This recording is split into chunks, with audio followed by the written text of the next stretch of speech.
Live together ইস্যুতে legal notice. সামাজিক যোগাযোগ মাধ্যমে অভিনেত্রী এবং সঙ্গীত শিল্পী স্বাগতার একটি মন্তব্য নিয়ে তোলপাড় চলছে।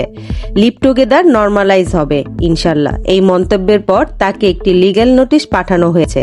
তবে স্বাগতা তার বক্তব্যে কি বলছেন আসুন জানি।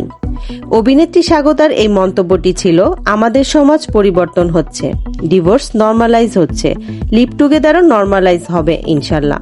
এরপর মোহাম্মদ আরিফুল কবিরের পক্ষে সুপ্রিম কোর্টের আইনজীবী মেজবা উদ্দিন চৌধুরী একটি লিগ্যাল নোটিশ পাঠান স্বাগতার কাছে। নোটিশে অভিযোগ করা হয়েছে যে তিনি ইসলাম পরিপন্থী জীবনযাপন করছেন এবং সমাজে এই বিষয়ে প্রচার করছেন। নোটিশে আরো বলা হয়েছে, স্বাগতা ইসলাম ধর্মে নিষিদ্ধ লিভ টুগেদার করার কথা প্রকাশ্যে বলেছেন এবং এই বিষয়টি সামাজিক মাধ্যমে ছড়িয়ে দেওয়ার চেষ্টা করছেন। বিশেষভাবে তিনি হাসান আজাদ নামে একজনের সঙ্গে লিভ টুগেদার করছেন।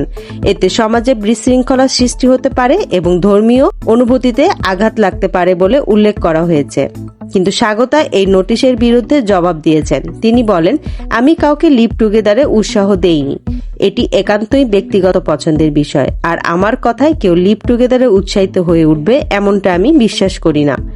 স্বাগতা একটি সাক্ষাৎকারে বলেন, লিভ টুগেদার আমার প্রথম সংসার ভাঙার কারণ ছিল না এবং বিয়ের পর আমি একটি সম্পর্কের মধ্যে অত্যাচারের শিকার হয়েছিলাম, তাই আমি আরেকটি বিয়ে করতে ভয় পেতাম।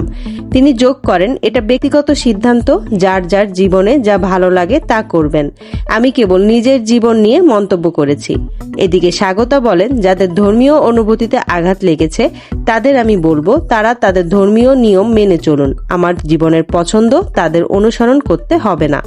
এই বিতর্কের পর স্বাগতা কি পাবেন আইনি কোনো পদক্ষেপের সম্মুখীন, নাকি তিনি তার ব্যক্তিগত মতামতের অধিকার রাখবেন? সময় তার উত্তর দিবে। তবে তার বক্তব্য সমাজে একটি বড় আলোচনার সৃষ্টি করেছে। সকল বিনোদনের খবর পেতে আমাদের দুনিয়া টিভির চ্যানেলটিকে সাবস্ক্রাইব করে সাথে থাকুন।